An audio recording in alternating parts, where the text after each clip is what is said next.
Muy buenas tardes a todos. Muchas gracias por estar aquí. Esta que viene a ser la segunda conferencia de nuestro ciclo anual del departamento y en la cual tenemos el agrado, alegría, interés particular en recibir al doctor Filipe Vasconcelos Romao. Le vamos a dar la palabra para que nos hable sobre España y Cataluña. El choque entre la legalidad y la política ha sido el nombre que él le ha asignado a su presentación de hoy. Don Felipe es doctor en summa cum laude en Relaciones Internacionales en la Universidad de Coimbra. Tiene el diploma de Estudios Avanzados en Política Internacional y Resolución de Conflictos y es licenciado de Relaciones Internacionales también en la Universidad de Coimbra, además de ser autor del libro España y Cataluña, que obviamente está detrás de la conversación que nos va a dar hoy. Yo diría que es un profesor visitante permanente de nuestra universidad. Muchas gracias por una vez más poder estar acá en ya el quinto año consecutivo en nuestras clases y también en esta conferencia.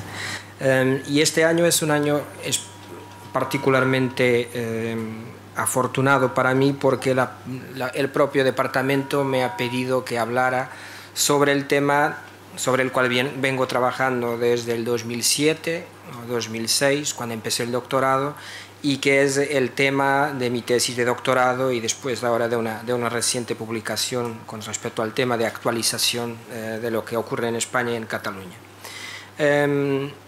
Yo creo que hablar del problema español y catalán y no ser ni español ni catalán es más que todo hoy día una ventaja, porque yo vivo en Portugal, un país muy conectado con España desde el punto de vista económico, comercial, cultural, político.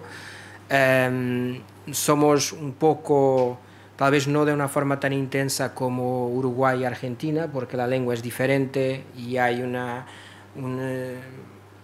percurso histórico más profundo que tiene unos cuantos siglos más, pero hay una profunda integración económica entre los dos países, por lo que todo lo que ocurre en España y en Cataluña acaba por repercutirse también en Portugal. Y hoy día en Portugal también el debate está muy presente en la comunicación social, sobre todo con una grande polarización en que podréis ver que el 90% de los portugueses asumen posiciones y hablan del tema casi como partidarios, partisanos de lo que ocurre en España.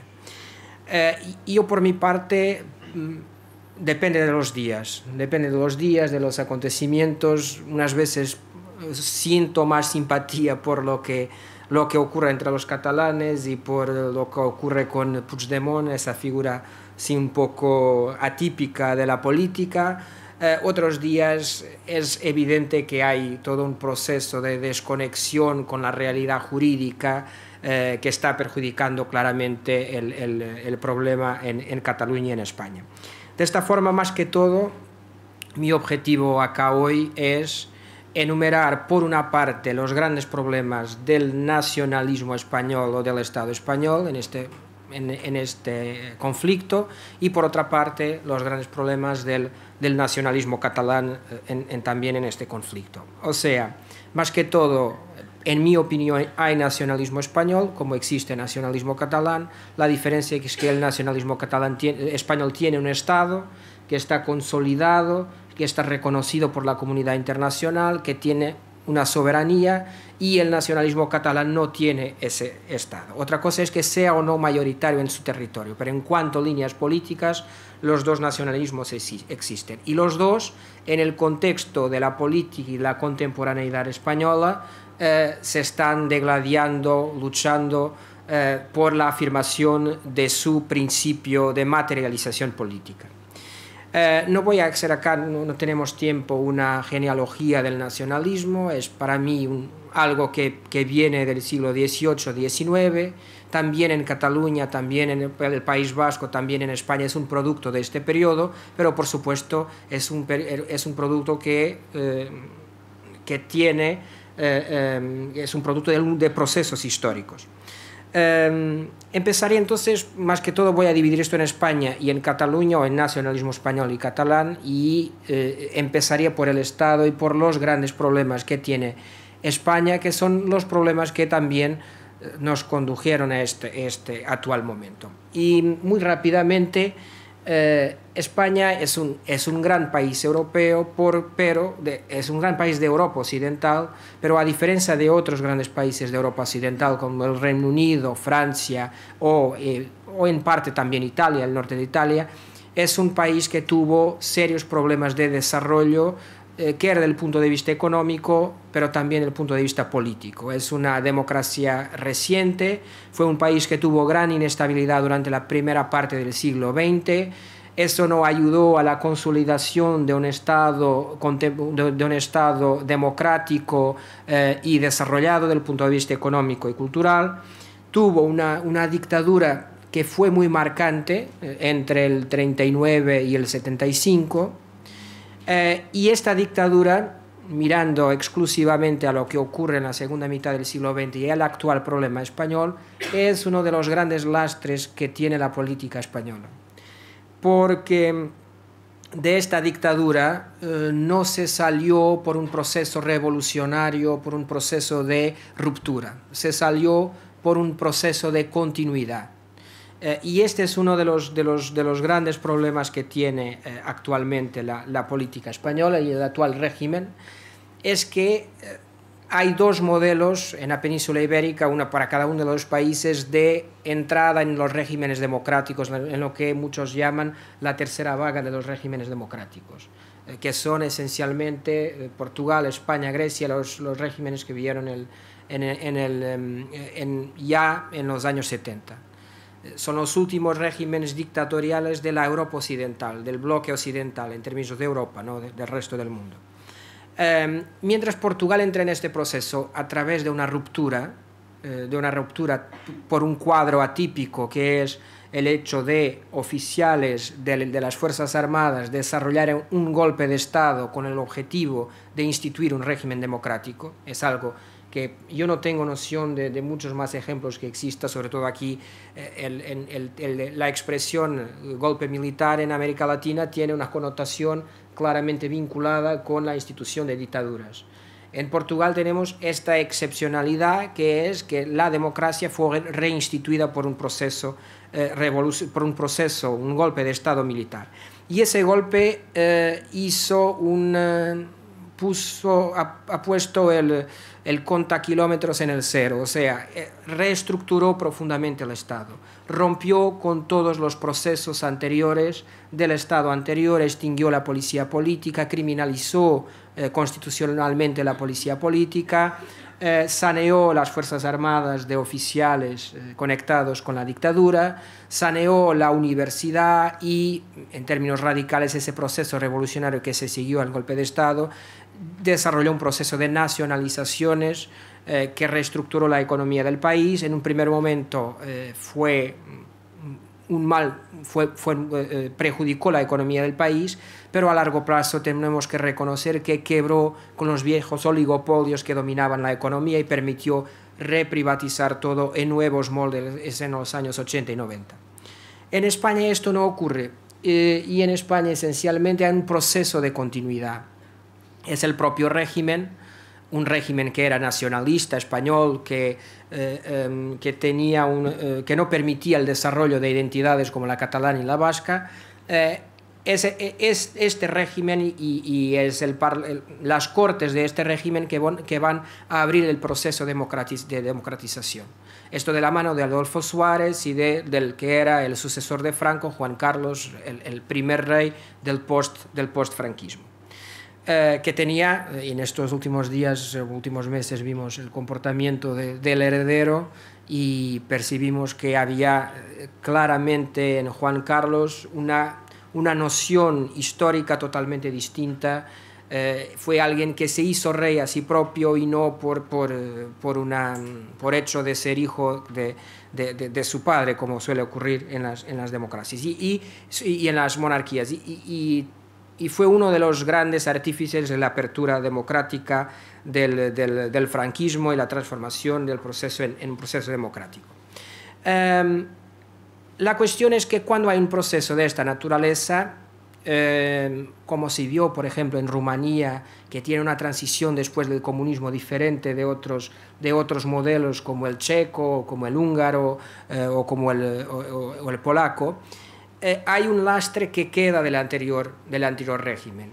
Y en el anterior régimen teníamos dos problemas esencialmente en el momento de cambiar para un modelo distinto. En primer lugar, la cuestión de la democratización y en segundo lugar, la cuestión de la descentralización, porque los catalanes y los vascos ya venían en la etapa final de la dictadura exigiendo apertura y reconocimiento de los hechos diferenciales de Euskadi y de Cataluña, y en parte también también de Galicia, pero más fuerte en Euskadi y en Cataluña. Entonces hay estos dos procesos que tienen por objetivo democratizar, y la democratización viene de adentro, en una continuidad, en un no reconocimiento de prácticamente nada del anterior régimen democrático, que era la Segunda República, con excepción de un aspecto muy discreto, que era la cuestión del reconocimiento de quien ya hubiera tenido autonomías territoriales. Entonces, en la Constitución de la Segunda República, Cataluña había tenido una comunidad autónoma, Euskadi durante la Guerra Civil había tenido también una comunidad autónoma, y Galicia había plebiscitado una comunidad autónoma. Y este hecho es reconocido por Adolfo Suárez y por el propio rey cuando llama en 77 a Josep Tarradellas, que era el presidente de Cataluña en el exilio. Esto es tender la mano, es el único aspecto de la transición que tiende la mano con la Segunda República, porque hay un reconocimiento a través de la Constitución, de disposiciones adicionales, de que quien hubiera tenido en tiempos, no mencionando que era en el régimen republicano, pero quien hubiera tenido una comunidad autónoma podría recuperarla más rápidamente en el ámbito de la nueva Constitución. Por todo lo demás, lo que tenemos es por una transición que es tutelada. Es una transición que es tutelada en primer lugar, por las Fuerzas Armadas, que están muy presentes, porque las Fuerzas Armadas fueron uno de los pilares fundamentales del régimen franquista, y fueron Fuerzas Armadas totalmente construidas por Franco a partir de su victoria y para lograr su victoria en la Guerra Civil.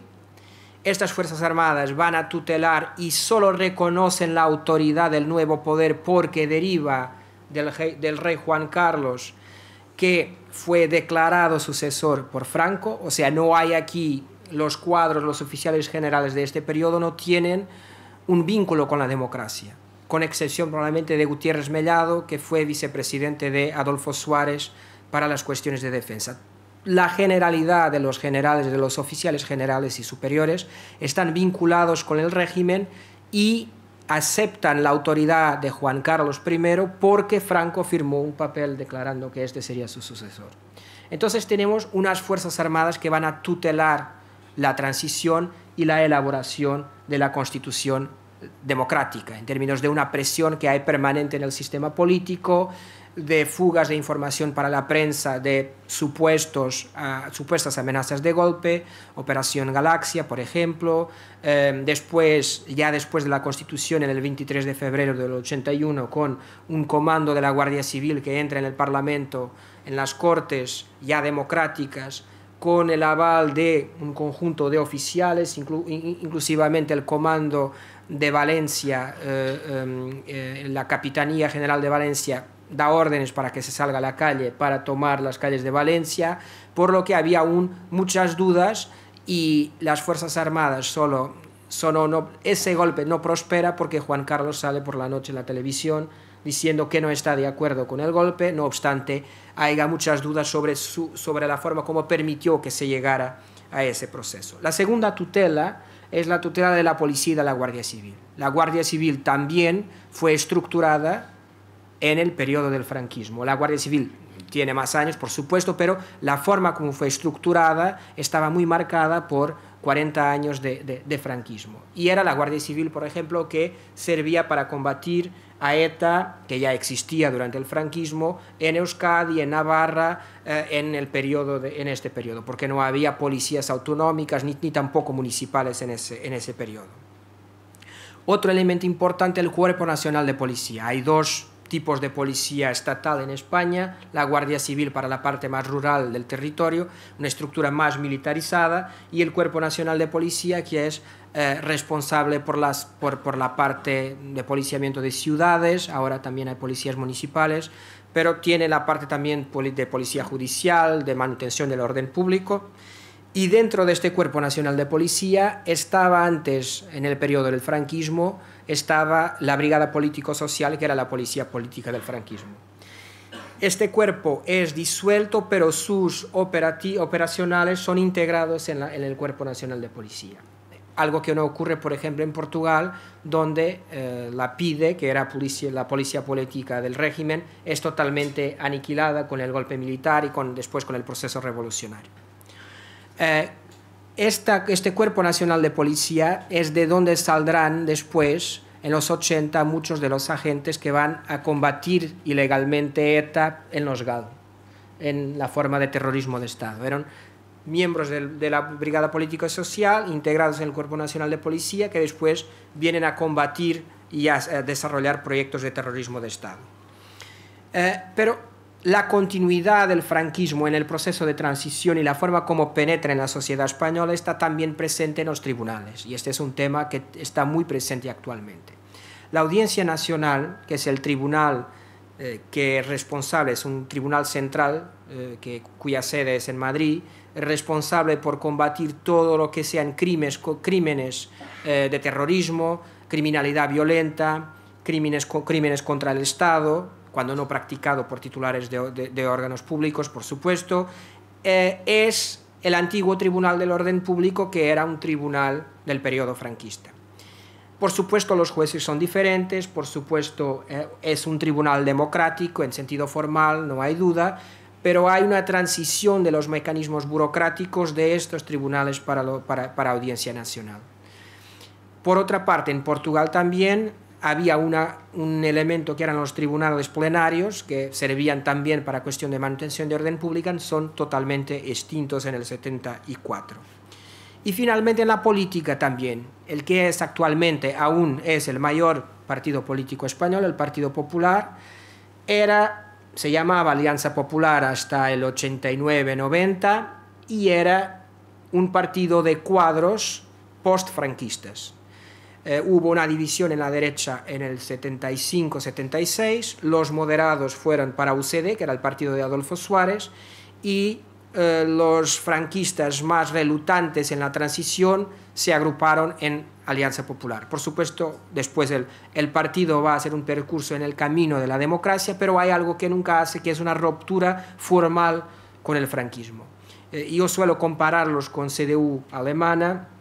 En cuanto a la CDU alemana, censura todo lo que sea legado del régimen nazi.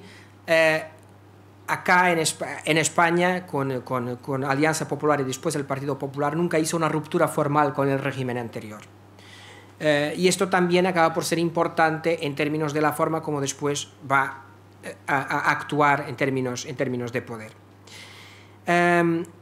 La cuestión está en que en estas estructuras del Estado hubo una cierta, fueron todas ellas no solo marcadas por el franquismo, pero una realidad política muy violenta en los 70 y los 80, que fue el desarrollo no solo de ETA, pero de ETA con casi 900 muertos en 40 años de atentados, pero también por organizaciones terroristas de extrema izquierda y de extrema derecha.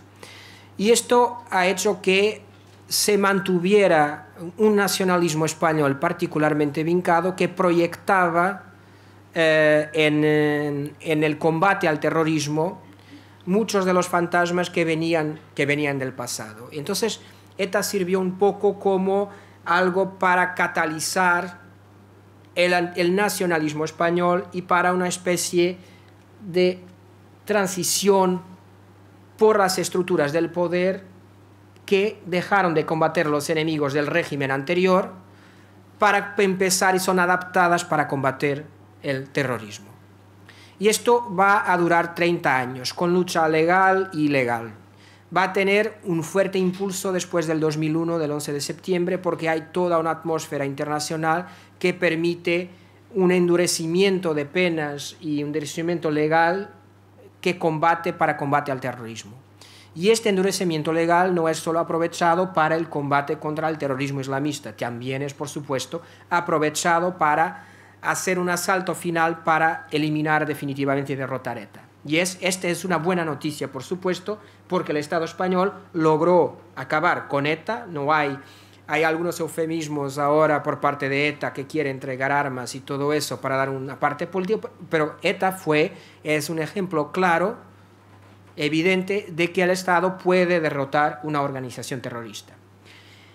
La cuestión es, ¿para dónde se va a canalizar todo el argumentario nacionalista español y de manutención del Estado? Acentó durante la dictadura en la autoridad máxima de Franco y en impedir cualquier desarrollo de otras identidades nacionales, pero después hay una cierta transición para el combate al terrorismo como un argumento que servía para que los españoles, sobre todo más a la derecha, pero también en parte de la izquierda como Felipe González, dijeran que mientras esté ETA no se discute nada en términos de negociación de la relación del Estado. Pero sin violencia es posible discutir todo. Pero esto fue algo que era afirmado de una forma coyuntural y pensando que ETA no iría probablemente a acabar tan temprano. Cuando acaba ETA, las estructuras que y en tiempos habían combatido por una España grande, libre del franquismo, después combatido el terrorismo, se queda un problema, conjugado con la crisis económica, dentro de la Casa Española, que es, ahora que no hay violencia, ahora que no hay una justificación para no conversar con quien pretenda una reorganización del Estado, ¿qué vamos a hacer? Y esto hay una conjugación que yo creo que es terrible para la política española en este periodo, que es la crisis, que viene al mismo tiempo, la crisis no solo la del 2008, pero de las deudas soberanas, del 2010, 11, en que los países del sur de Europa son particularmente afectados, y un presidente del gobierno profundamente inmovilista y que no estaba preparado para lidiar con esta cuestión. Mariano Rajoy es un hombre con un percurso muy amplio, es un burócrata, nunca tuvo un rasgo de brillantismo en términos políticos, pero estaba en los momentos adecuados. Yo diré que estaba siempre en el mismo sitio y eso le permitió que el tren pasara a su puerta y tomara el tren del poder. Porque es derrotado por Zapatero en el 2004, en el 2008, y tiene una estrategia profundamente inmovilista que le permite aguantar dos derrotas electorales en un partido, el propio partido también. El PP no pone en causa el líder, es un partido de caudillos, y aguanta y llega a su turno de llegar al poder en el 2011. Y es alguien que no está, desde el punto de vista estructural, preparado para abrir cualquier negociación en términos de organización territorial.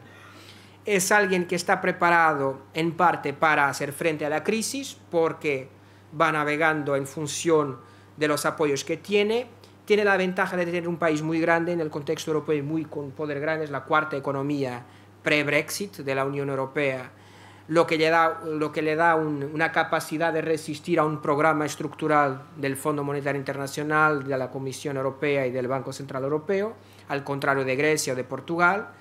Y este es su gran capital, la gerencia del post-crisis. No obstante, el problema catalán ya estaba sobre la mesa. Y este inmovilismo es no solo un inmovilismo de Rajoy, pero un inmovilismo de las estructuras del Estado español que son estructuras sobre todo acomplejadas, porque el proceso de construcción de la democracia es un proceso acomplejado, radicalmente distinto del británico. Si veis, los británicos son probablemente, y los anglosajones son el pueblo con menos complejos a la hora de discutir organización territorial. Muy bien, no tienen una constitución formal como tienen los países de matriz francófona o germánica, pero podrían argumentar con su constitución informal e impedir el desarrollo de nuevas formas, y lograron resolver la cuestión de Escocia, que estaba ahí presente con un referéndum pactado, legal, constitucional, que puso la cuestión de Escocia totalmente arrumada. Incluso ahora con el Brexit se habló en el inicio de la posibilidad de un nuevo referéndum en Escocia, pero está totalmente apartado por ahora. Los españoles no pueden hacer esto porque su Estado asenta, tiene por base esta orgánica constitucional y territorial. Y también no pueden hacerlo porque Cataluña representa 19% de la economía española, por supuesto, 19% de la economía española, y este es el gran problema a la hora de decidir todo lo que sea. Solo un aspecto que me parece importante que tengáis noción de cómo está blindada la Constitución española. Aquí tenéis el artículo 2 de la Constitución, que dice tajantemente que la Constitución se fundamenta en la indisoluble unidad de la nación española, patria común e indivisible de todos los españoles, y reconoce y garantiza el derecho de la autonomía de las nacionalidades y regiones que integran y la solidaridad entre ellas. Esto es lo que se establece en el 78. Esto va a permitir el desarrollo de comunidades autónomas y va a permitir que los nacionalismos vasco y catalán construyan sus propias comunidades autónomas.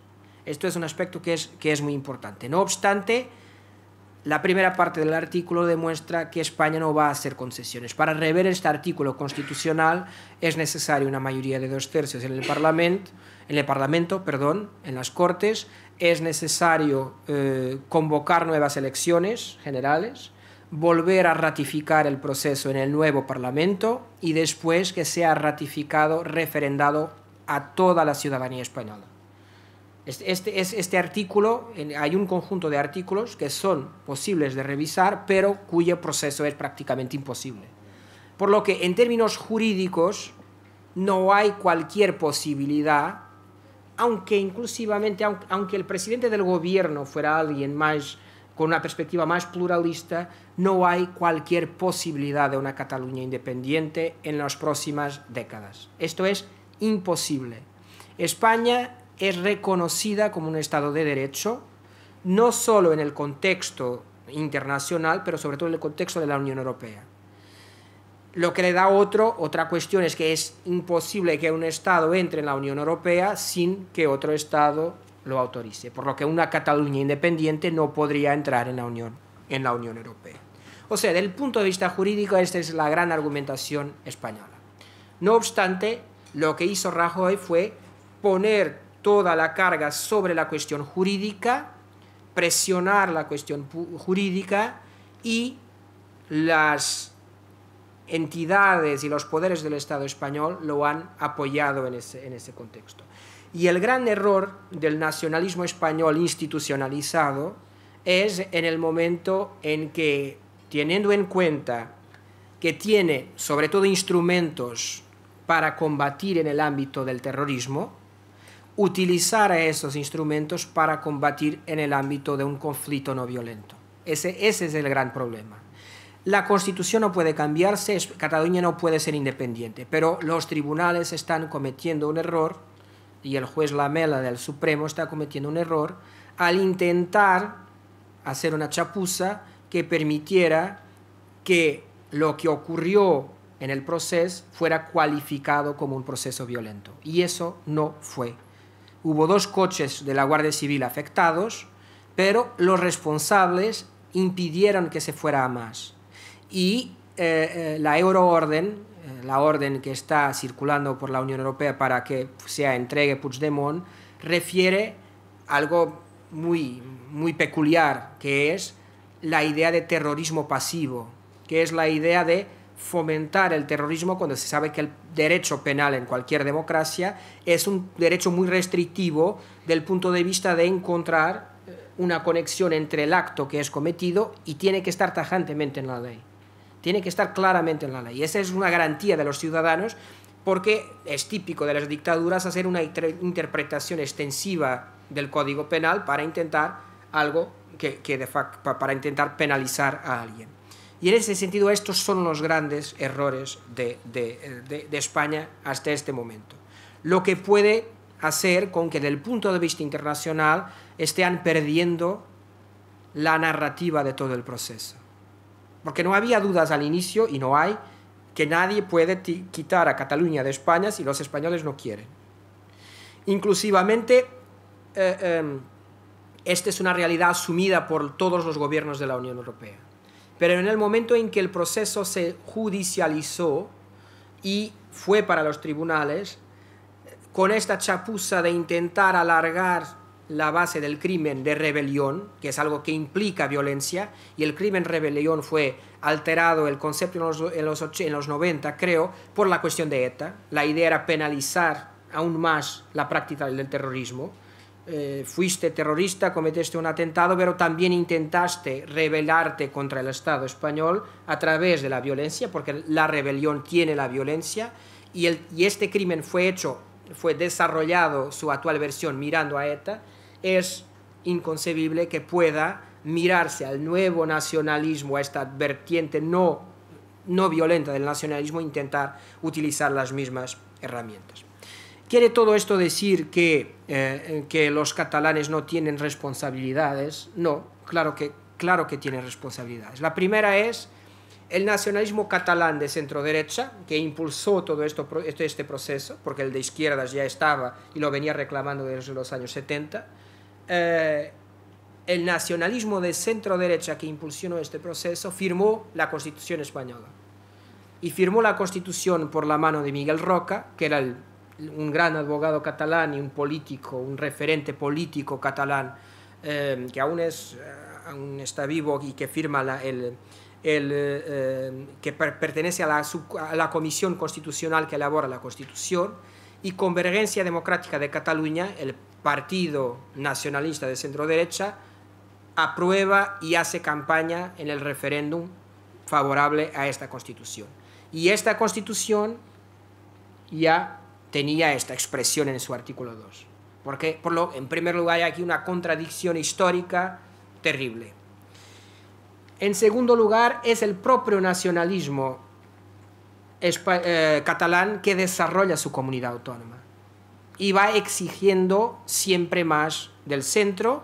La Constitución española es abierta en términos de competencias, por lo que le permitió y pasó innumerables competencias para la comunidad autónoma. Y esta comunidad autónoma tuvo libertad para desarrollar política lingüística de la mano de los nacionalistas catalanes que ocupaban el gobierno con Jordi Pujol a partir del 80, política educativa, por ejemplo, la cuestión de la lengua vehicular. El catalán es obligatorio en términos de enseñanza básica y secundaria en España y universitaria, en términos prácticos.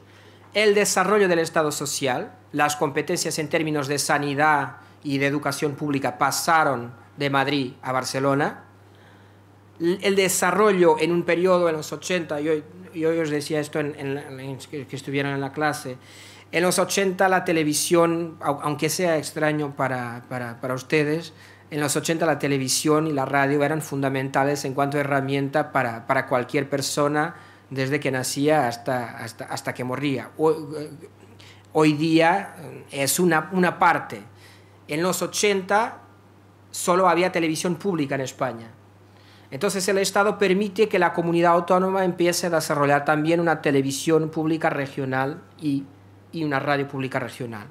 Y esto tiene una repercusión brutal en términos de expansión de la lengua catalana, en expansión de la idea de comunidad autónoma, porque esto que veis acá es una nueva versión de las Emerging Communities de Anderson, que es desarrollar comunidad con las herramientas de los 80, políticas, sociales, culturales, económicas. De la mano de esto vienen también las policías, los Mossos d'Esquadra, que fueron muy en un tema ahora en el proceso catalán. Descentralización, o sea, transferencia de competencias de policía para las manos de la Generalitat y del Gobierno y del Parlamento de Cataluña. De la mano de esto va el 18% del Producto Interior Bruto. El único que España no transfiere en términos estructurales que un Estado federal tiene son dos cosas: tribunales, por una parte, no hay en España concurrencia entre tribunales regionales y nacionales, y por otra parte la financiación. España permite eso en Euskadi y en Navarra, pero no transfiere la capacidad de cobrar 90% de la receta de los beneficios para el gobierno de la Generalitat. Y esto es algo que, a medida que mientras estamos creciendo, no hay problema económicamente, porque el Estado va transfiriendo, no hay grandes dudas, hay cantidades de dinero que pasan para Cataluña sin problema. Cuando empieza la crisis en el 2010, empieza a haber recortes sociales. Y esos recortes sociales tienen dos dimensiones. Uno es que Madrid disminuye las transferencias para Barcelona. Y de esta disminución de transferencias, esto va a tener como consecuencia que el gobierno de la Generalitat tiene que aplicar estos cortes. Entonces va a haber una penalización por parte del electorado, no solo de Madrid, pero también del gobierno en Barcelona. Quien está haciendo los ajustes, quien está poniendo el copago de las medicinas en las farmacias es el gobierno regional. Y esto lo penaliza. Y esto va a transformar nuevamente la política catalana, porque Artur Mas, que es el segundo presidente nacionalista después de Pujol, por el medio hubo dos de izquierdas, Artur Mas va a reinterpretar la posición del nacionalismo catalán y comprender que si se sigue en un debate estrictamente ideológico, tiene todas para perder contra la izquierda y volver a perder el gobierno. Pero si pone la disyuntiva ya no en cuestiones de izquierda y derechas, de austeridad versus políticas expansionistas, se pone la disyuntiva entre Madrid y Barcelona, puede salvar su poder. Y es esto que va a hacer. Y Artur Mas destruye un patrimonio fundamental en términos de Cataluña. Es que a lo largo de 30 años de autonomía catalana, 99% de los gobiernos y de los días en que los catalanes fueron gobernados con base en el alineamiento ideológico. Teníais coaliciones de izquierda, como tuvisteis en Cataluña del 2003 al 2010, Partido Socialista Catalán alineado con España, con Madrid, Esquerra Republicana, independentistas catalanes, Iniciativa per Catalunya, entre las dos partes. Se conjugaron porque tenían políticas de izquierdas y tuvieron dos gobiernos tripartidos de coalición. Por otra parte, el Partido Popular, nacionalista español, apoyó varias veces gobiernos de Jordi Pujol y apoyó cuentas de Artur Mas en el inicio de la crisis. El propio nacionalismo de centro-derecha catalán apoyó el primer gobierno de Aznar en las Cortes Españolas entre el 96 y el 2000. Y Artur Mas va a destruir este percurso, que es un percurso en que en todas las legislaturas, con excepción de un periodo en el 87, en que ERC, Esquerra Republicana, apoya un gobierno de Pujol, siempre estuvieron mayorías y minorías constituidas con base en la ideología. Desaparece esta base que era fundamental para la estabilidad del sistema político catalán y pone el acento sobre la cuestión de la identidad nacional. Y a partir de ese momento empieza efectivamente el proceso. Empieza el proceso al punto de perder el control sobre ese proceso, porque cuando hay un creciente de exigencias y cuando desaparece la moderación del nacionalismo catalán, las armas que uno tiene para combatir y para exigir de Madrid empiezan a disminuir. Si solo tenéis una bomba nuclear, solo tenéis una, o una bala de plata, como se acostumbra decir, que es la amenaza de un referéndum, aunque sea ilegal, nunca la podéis utilizar. Es algo que tiene que estar pairando en la política para presionar en el sentido de ir a buscar al centro. Sobre todo teniendo en cuenta que en el 2015 para 16, en las dos elecciones españolas, Rajoy perdió la mayoría y hubo una alteración de mayorías. Técnicamente hay una mayoría de izquierdas con nacionalistas catalanes en este momento en el Parlamento de Madrid, pero que no ejerce el poder porque no consigue ejercer el poder. Entonces, lo que ocurrió fue un error profundo por parte del nacionalismo catalán. Alienar con tesis radicales, alienando a su vez el capital adquirido por la construcción de la comunidad autónoma a lo largo de 30 años. Y esto fue perjudicial para las aspiraciones catalanas. Terminando, un tema que me parece fundamental, que es la cuestión de la forma como el nacionalismo catalán pasó a actuar y desconectó con una parte considerable de la ciudadanía catalana. Podemos ver acá, siempre hubo en todos los parlamentos mayorías, mayorías del nacionalismo catalán, con excepción del primero, que era una situación atípica.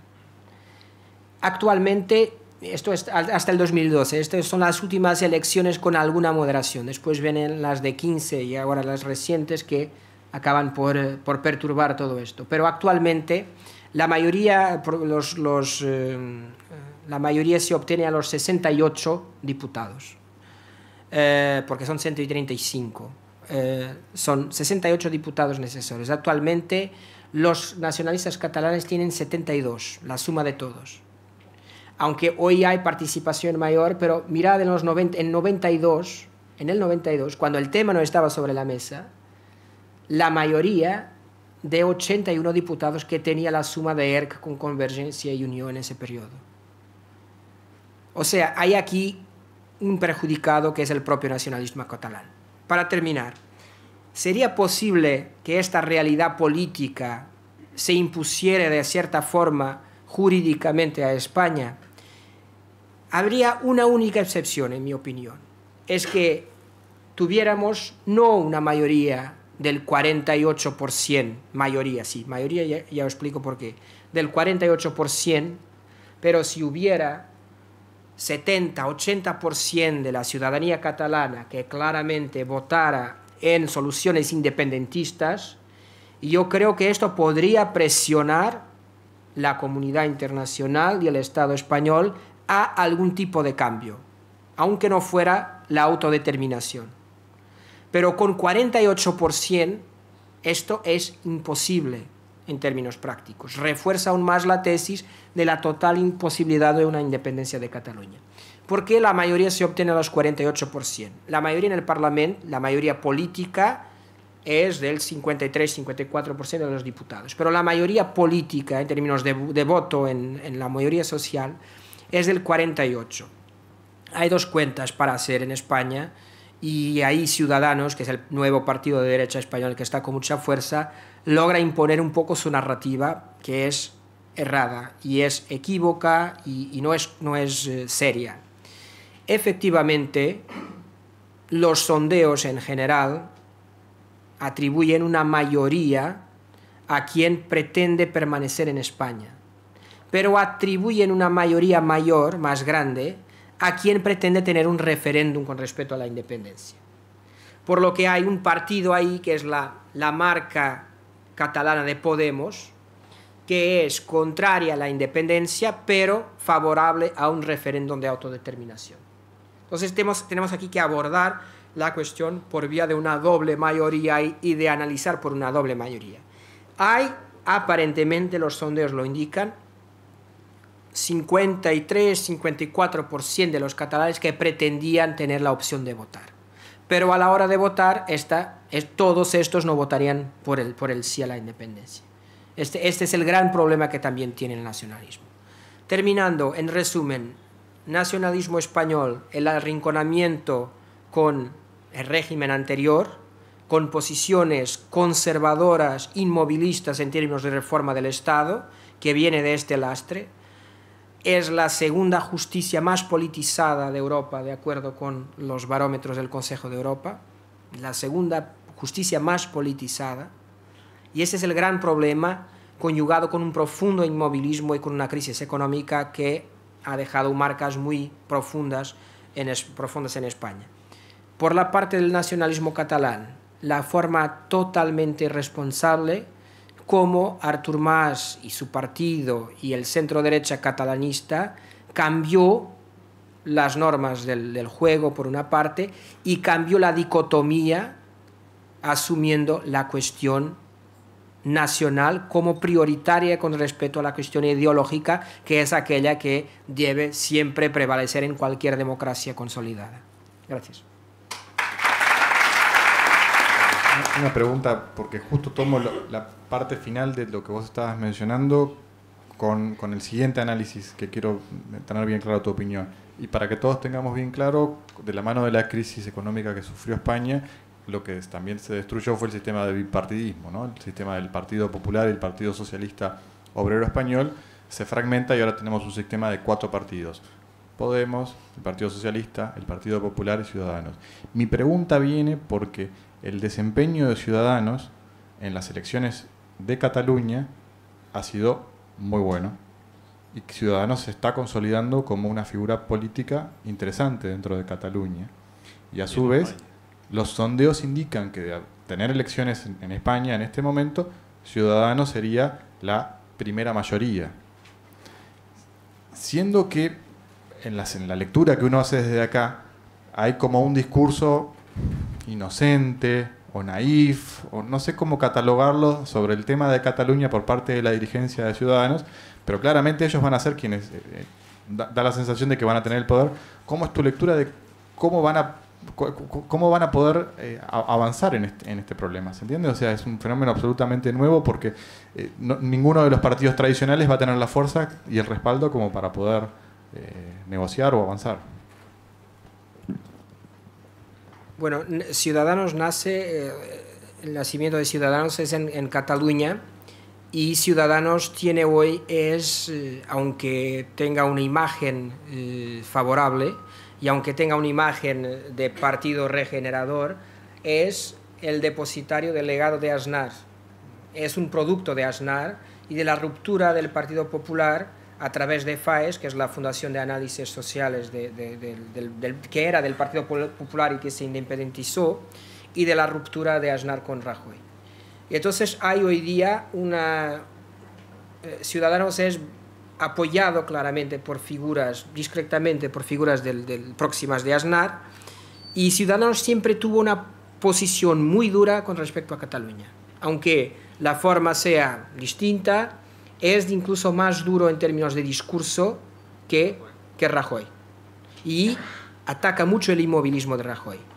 Yo creo que Ciudadanos, en la campaña que hizo en diciembre en Cataluña, logró imponer su discurso y sobre todo logró eliminar el Partido Popular de Cataluña, quedó con 4 diputados, o 3 o 4 diputados, y impidió que el Partido Socialista creciera en Cataluña. Y esto después se expandió para el resto del Estado, porque el Estado, la mayoría de los españoles, quiere mano dura con respecto a este tema. Y esa es la base. Aunque las lideranzas sean jóvenes, que tengan una imagen mejor, de ruptura con respecto al Partido Popular, a la corrupción, a todo eso, en términos ideológicos hay una visión marcadamente nacionalista española, que es visible, por ejemplo, en la cuestión de la revisión constitucional. La revisión constitucional, en términos de distribución de poder por el territorio, es algo que está encima, en la mesa desde hace años. Solo la única propuesta consistente que existe es del PSOE, que está en crisis, con un modelo federal. Ciudadanos se propone rever la Constitución, pero no excluye, por ejemplo, buscar competencias a las comunidades autónomas y reentregarlas a España en cuanto centro.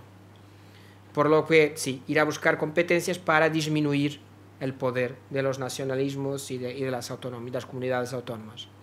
Por lo que Cataluña fue la gran lanzadera para que Ciudadanos se creciera, está en este momento en primer puesto en términos de sondeos. El Partido Popular no tiene cualquier estrategia consistente para lograr impedir esta escalada. Está totalmente perdido. Ahora le salió la cuestión del máster de Cristina Cifuentes, que es la presidenta de la Comunidad de Madrid. Hay una politización de la universidad española muy fuerte en términos de universidades públicas.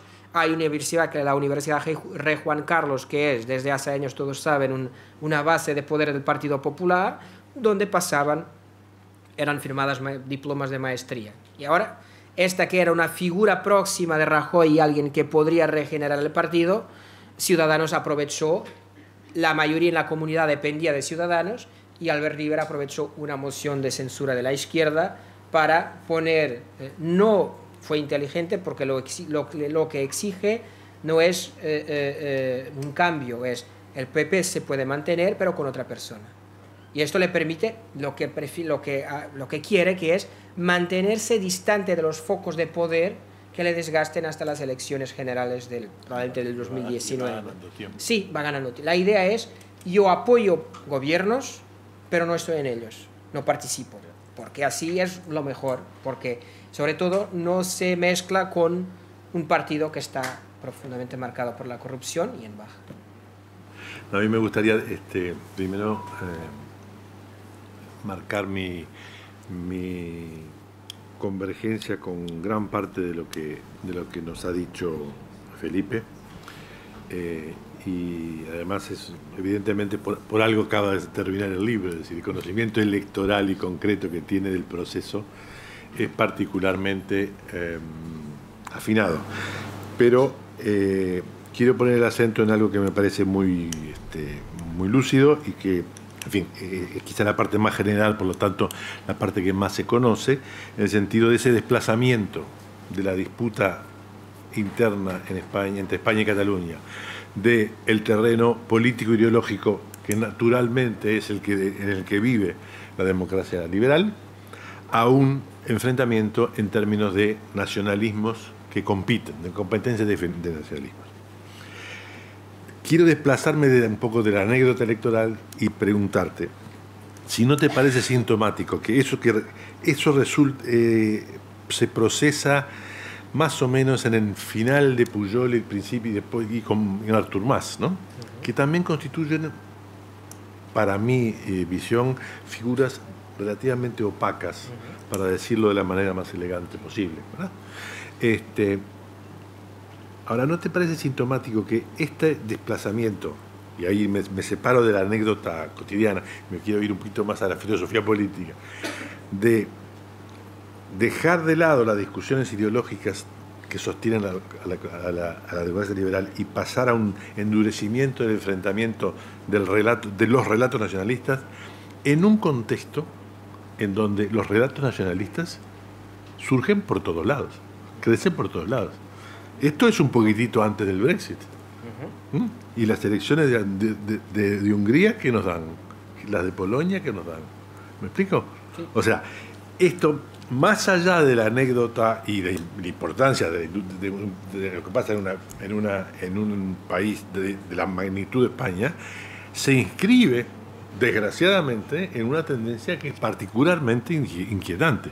Es decir, resurgimientos de nacionalismo en un momento en que estábamos, quizás hace 10 años, soñando en cómo consolidábamos o ampliábamos la Unión Europea. En ese sentido me parece que también es válido, digo, no son para nada contradictorios, pero creo que se pueden anillar perfectamente los dos procesos. Era eso, ¿verdad? No, sí, hay toda una coyuntura que por supuesto favorece y debilita a los partidos tradicionales. Y es en esa coyuntura que va a ser también utilizado este argumento. Y por supuesto los problemas de corrupción que tiene también Convergencia Democrática, que viene cambiando de nombre a cada 2 años y que tienen que ver con más de 20 años en el poder de Pujol, más que de Mas después, pero también con Mas, pero más de 20 años de Pujol en el poder, en una región que administraba a partir de los 90 50% de los gastos del Estado, excepto la seguridad social, 50% o más de los gastos del Estado en Cataluña.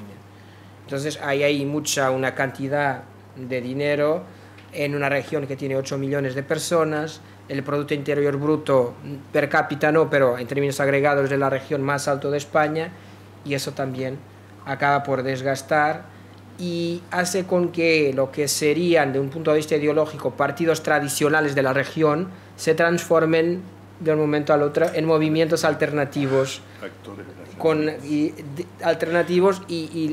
pero 2 años antes estaban sosteniendo posiciones conservadoras en términos europeos, europeístas, en el contexto no solo de Barcelona, pero también de Madrid, apoyando decisiones de los gobiernos de España.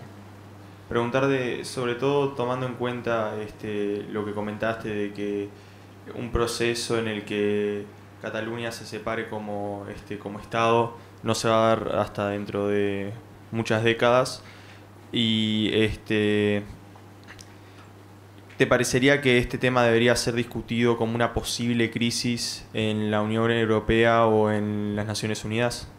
Los nacionalistas catalanes están intentando internacionalizar el proceso. Creo que en el contexto de las Naciones Unidas es más fácil porque es un contexto más abierto y menos dependiente de cuestiones económicas y no es un contexto donde hay un nivel de integración como existe en Europa. Es algo intergubernamental, global, todo es discutible.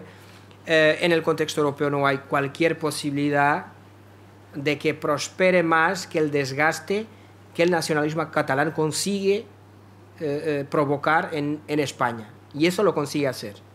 Porque esta cuestión con Alemania demuestra el irrealismo que las instituciones españolas tienen.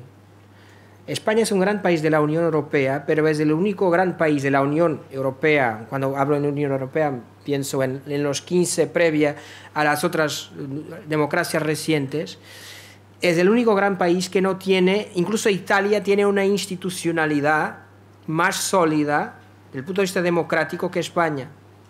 Italia tiene, porque eso se vio, por ejemplo, con la independencia de los tribunales históricamente en Italia, con la operación de los 90, con el 92, con el combate ahora recientemente la cuestión de Berlusconi.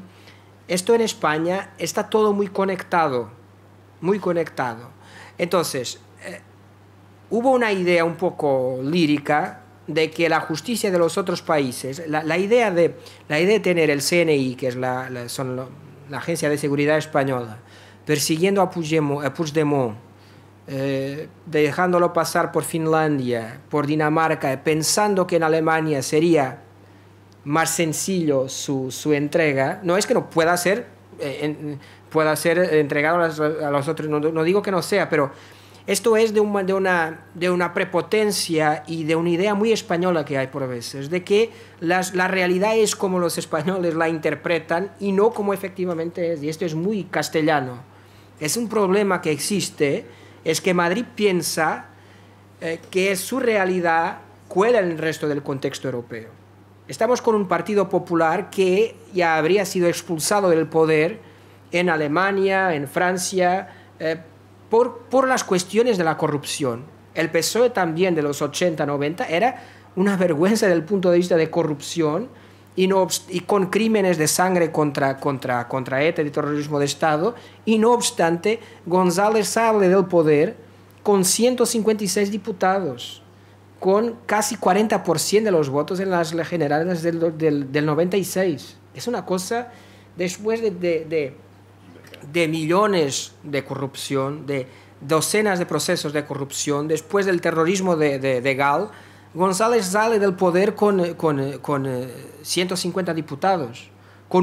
Si miramos después de esto, sería un resultado brutal ahora para Pedro Sánchez, que viene disminuyendo. Entonces, esta visión puede imponerse en el contexto europeo por la cuestión formal y constitucional y política, porque España es un gran país y todo lo demás, pero hay un relato que los nacionalistas logran imponer, que no va a conducir a la independencia automática, pero logran imponer, que es exponer las heridas de este modelo democrático institucional que tiene puntos para debatir.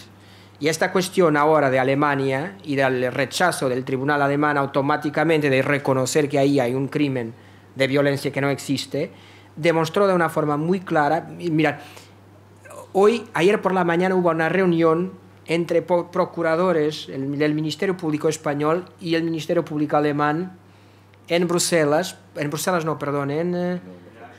en Estrasburgo, en Haya, sí, eso, para presionar o para demostrar a la justicia alemana que ahí hay crimen de violencia. Esto es yo creo que es de una falta de noción de alguien que permanentemente dice que respeta las decisiones de los tribunales, de todo, pero cuando empiezan a venir decisiones contradictorias, las combaten de una forma política.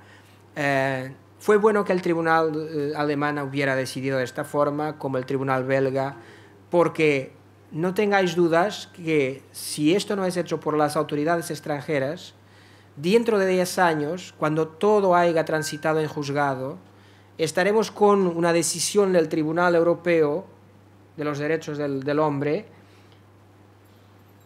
dando razón a los independentistas en términos judiciales, no en términos de independencia. Porque esto ya ocurrió inclusivamente con alegados terroristas en España. Hay un hombre que se llama Marcello Otamendi, que era un hombre del entramado radical, pero no era terrorista. Marcello Otamendi tenía un periódico, le cerraron el periódico en el 98-99, curiosamente de la mano de Baltasar Garzón, que ahora también sintió en las carnes el peso del nacionalismo español y de este tardofranquismo que aún está en las instituciones. En el 2008, 10 años después del cierre del periódico, el Tribunal Europeo dio razón y dijo que la justicia no había sido imparcial en la toma de decisión. Y él no tenía vínculos con ETA, y se reconoció que no tenía vínculos con ETA. Y esto suele ocurrir, hay muchas decisiones europeas que contextan esto que ocurre en la justicia española. Y a ver si con esta internacionalización esto puede contenerse. No obstante, la independencia, no, en mi opinión, no está vinculada. Hay aquí un problema. Yo tuve la oportunidad, estuvieron en Portugal unos diputados nacionalistas catalanes, tuve la oportunidad de hablar con ellos, fueron a mi universidad y les he dicho, y estuve también con el antiguo consejero de Exteriores, que ahora está preso. Tuve oportunidad le he dicho 2 veces que ustedes no estáis apuntando al sitio cierto, porque si vincarais la cuestión de la flaca calidad democrática de España antes de ir a por la cuestión de la independencia, si supierais hacer como los chinos que comprenden que antes de cerrar una etapa no podéis abrir otra y que hay algo precedente, vuestros colegas estarían hoy en la calle y estaríais ganando aún más el relato. Porque el relato, la tónica tiene que ser en la falta de los problemas institucionales de la calidad democrática de España y no en intentar ir en contra de una constitución democrática y una constitución que el artículo 2 dice esto, pero en el artículo 1 dice que España es un Estado social y democrático de derecho. Si vamos en contra del segundo, mañana puede venir el ejército y nos dice que está en contra del primero. Y esto es fundamental. La democracia no es solo votar y tener mayorías, lo sabéis mejor que yo, es cumplirlas con las formas, con las leyes, porque si no, no tenemos nadie que nos garantice que las minorías son protegidas. Repítelo porque no se sabe mucho de este país. No. Que la democracia no es solo votar. No es votar, esto es importante. Y este fue el gran error del nacionalismo catalán. Pasar por encima de la cuestión constitucional e institucional cuando hay algo con lo cual se puede desgastar mucho el Estado español, que es el problema de su institucionalidad efectivamente democrática, que es democrático pero que tiene problemas muy grandes en términos de la calidad de su democracia. ¿Qué herramientas puede tomar la comunidad internacional para actuar si tuviera ese 80% que mencionaste de apoyo en el independentismo, sabiendo que la territorialidad, el principio de territorialidad prima sobre la libre autodeterminación de los pueblos? Y yo cuando me refería a los 80% era en términos de instrumento de presión política en el contexto del Estado español. No era eso que daría, no habría un nuevo Kosovo en Cataluña, pero en términos del equilibrio de fuerzas, de la capacidad de resistencia, de desarrollo de políticas, de presión en las calles y en el Parlamento de Cataluña, sería muy difícil no hacer frente a esos 80%. Pero desde el punto de vista de la legalidad internacional no hay aquí cualquier espacio, por dos cuestiones, porque el principio de la autodeterminación se desarrolla pensando en la cuestión de las colonias, y hay aquí una continuidad histórica española que es innegable, porque Cataluña nunca fue independiente de per sí, fue independiente con Aragón, pero no fue, intentó en el siglo XVII, pero esos son relatos posteriores, que el nacionalismo es muy bueno a desarrollar historias coherentes, pero con poca conexión con la realidad muchas veces, y eso ocurrió. No hay aquí un principio de autodeterminación, por lo que la soberanía está en el pueblo español, en la ciudadanía, en la nación española, y no en pero la presión de 80% de la población de una región que produce casi el 20% del Producto Interior Bruto tendría otra capacidad para intentar al menos alterar el esquema, el arreglo territorial español. Pero no sería un argumento más en términos de legalidad internacional. Mi pregunta se adelantó un poco porque mencionaron lo de la autodeterminación y Kosovo. Te quería preguntar si el proceso catalán intentó internacionalizar el problema. Si llegara a discutirse en algún organismo internacional, el principio de autodeterminación no primaría y pudiera ponerle un poco de presión al gobierno español para que cambiara la Constitución y que Cataluña en un futuro, en menos de muchas décadas, como mencionaste, pudiera llegar a hacerse independiente. No veo posible porque hay dos cuestiones. En primer lugar, la cuestión jurídica en términos formales. En segundo, que abrir un proceso. Kosovo, que es una región muy pobre de Serbia, en un contexto muy complicado, ya fue todo lo que fue en términos simbólicos y de problemas de coherencia en la comunidad internacional, que no me imagino que en 20 o 30 años sea posible que la región más rica de España, claramente industrializada, pueda salir de un Estado como el Estado español. No me lo imagino, no creo que sea posible sin alterar estructuralmente las bases del sistema internacional. Ejemplo, Unión Soviética, Yugoslavia, Checoslovaquia. Lo que se exigió en ese momento fue que fueran respetadas las fronteras internas, ahí por el 89, cuando empieza a hablar. ¿Para qué? Para que no tuvieras, en vez de una Rusia, 89 Rusias a partir de ahí.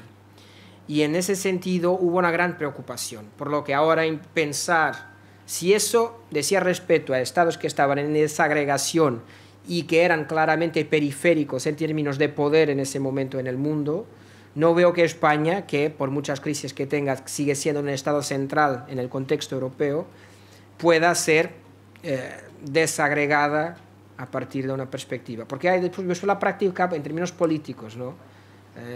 El jurídico es una repercusión del político, pero es impensable un mundo validando una desestructuración de España teniendo en cuenta que eso podría implicar una progresiva desestructuración de los otros estados también, porque los corsos estarían más fuertes, porque los galeses estarían más fuertes, si bien que en Reino Unido es diferente, pero después si avanzamos por el este europeo, esto entonces podría no parar. Y sobre China, donde hay también presión en algunas regiones.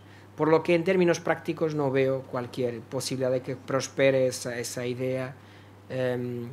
Y hubo también mucha desinformación, porque las empresas que decían que habían salido de Cataluña, por ejemplo, no salieron de Cataluña. También es un punto que no fue una alteración. Cuando las democracias no son